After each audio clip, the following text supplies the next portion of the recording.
Wow, thank you. Oh my God, it's making me want to cry to see live people sitting out here. Hi, I'm Michaela. I grew up in Providence, Rhode Island. Thank you. And for my entire childhood, my family never lived, always lived within 50 miles within the core of our universe, the Kennedys. They were Irish, we were Irish. They were Catholic, we were Catholic. They were kind of like family. And we were kind of like the relatives that they never got to see. But we know, they're busy. And so anything that was happening to them was also happening to us. So their tragedy plus our own tragedy was a lot. And so this one Thanksgiving after dinner and a family fight at Grandma's house, we were driving home, and the radio was playing an anniversary of the JFK assassination. And I was listening to it in the back seat, and I started to cry. And my sister Erin leaned into the front seat, and she said, "Dad, Michaela's crying." And my father pulled that car right over to the shoulder of I-95.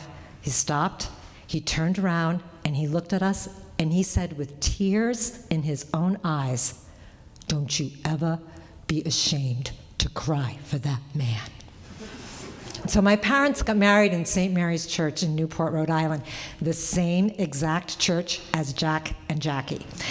And my father gave my mother jewelry, replicas of the jewelry that Jack gave to Jackie. And every Sunday night after Mass, you could find my family happily ever aftering in the living room to the original soundtrack of Camelot.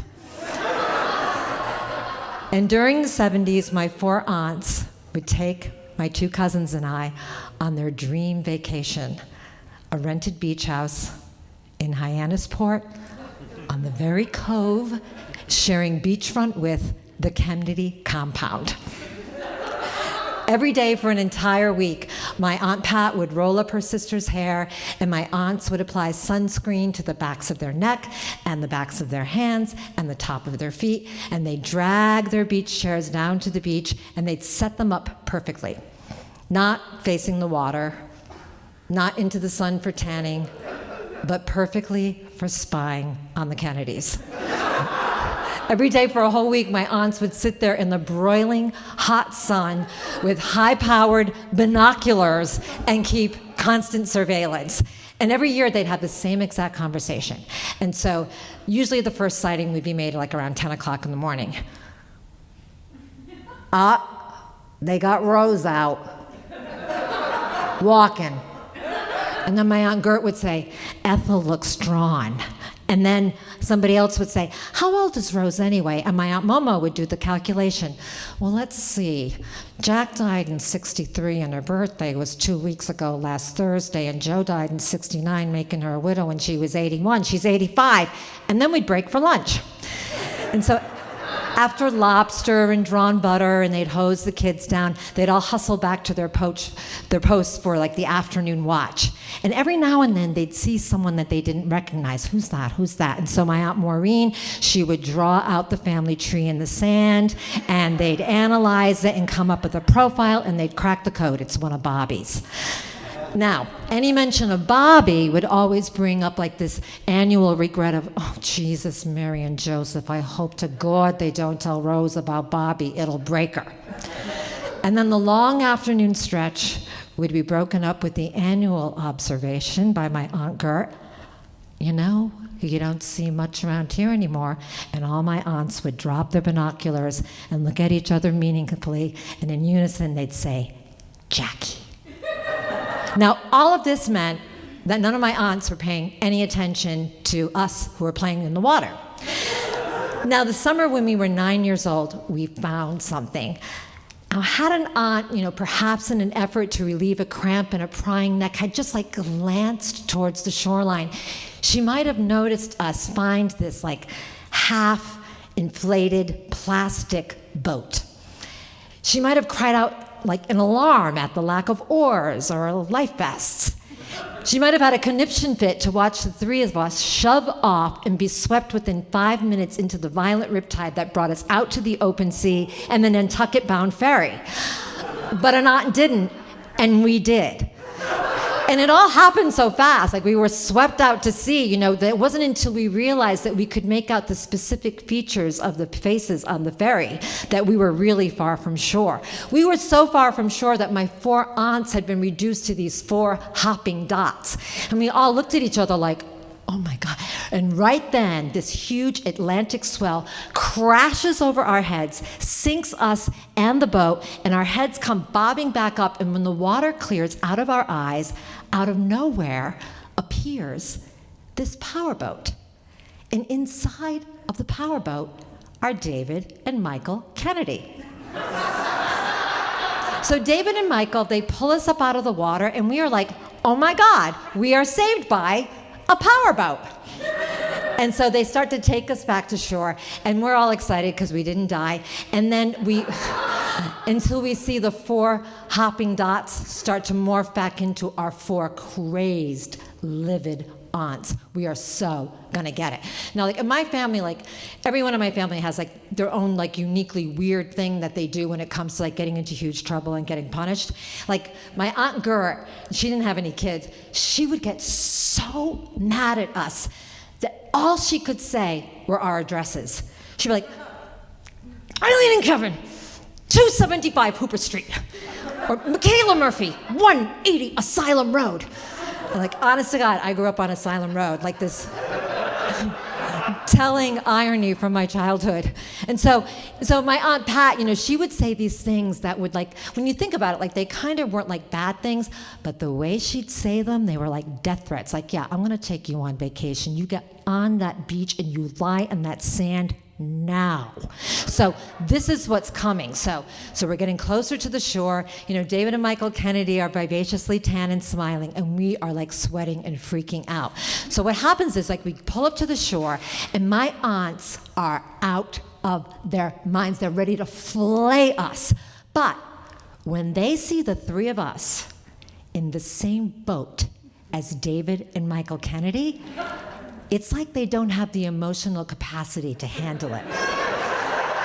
Like they kind of snap, like they're enraged, but they're like fake smiling, and they're trying to like act all normal, and they're looking at us like, you just wait. And my Aunt Momo, she takes on this like, to her, a Kennedy-esque way of speaking, where it's kind of like somewhere between like Katharine Hepburn and like the Queen of England. And they're like profusely thanking David and Michael for saving us. And they're not mad at us anymore for almost drowning. They are now mad at us because the Kennedys had to save us. Don't those people have enough trouble? Now you? And so we're just like, oh my God. So David and Michael like pry themselves away from my aunt, and as they're back in the powerboat, like heading back to the compound, my Aunt Momo is like, please give our best to your grandmother. And now it's time for real punishment, which was that for the rest of vacation, we had to stay on the beach because we don't have any respect for the water.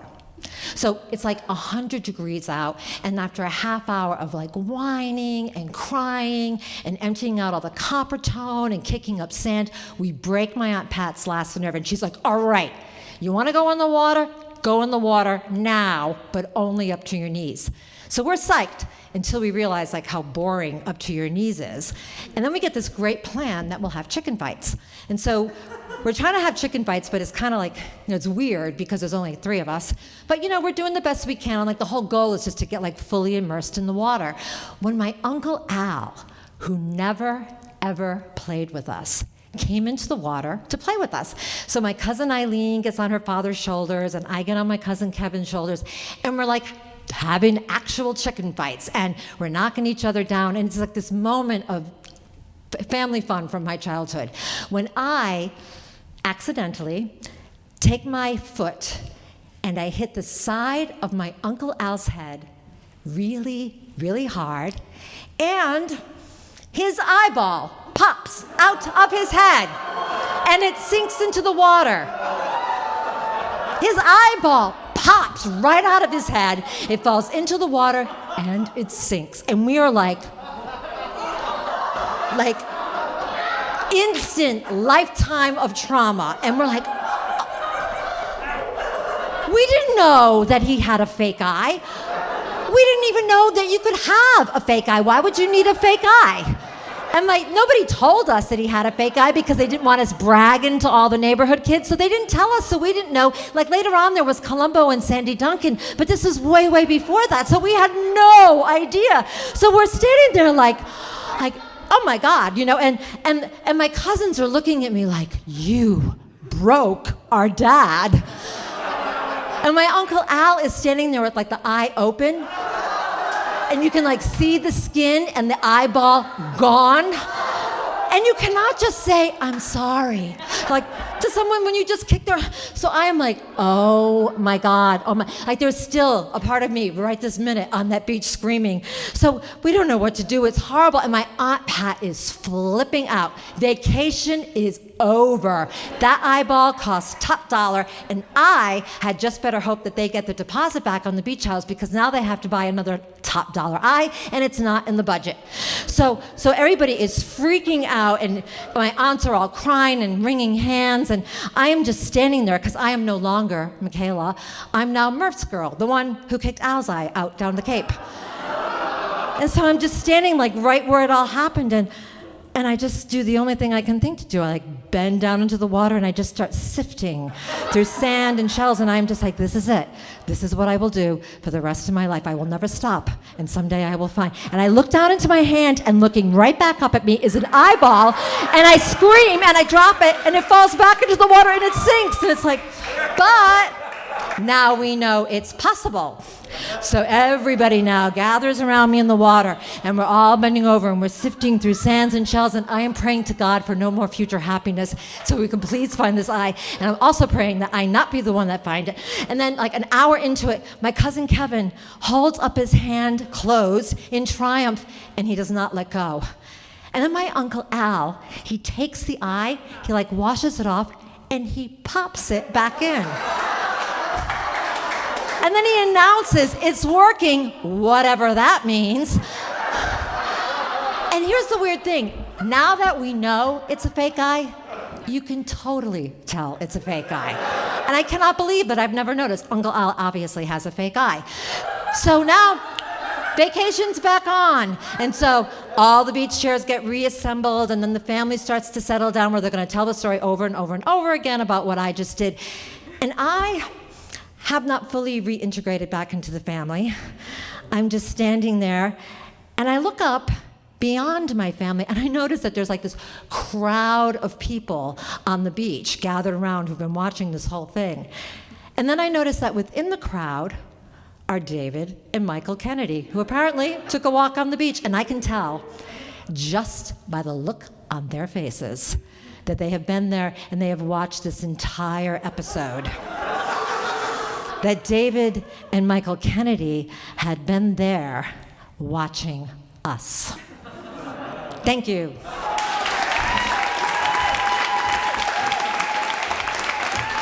Michaela Murphy, everyone.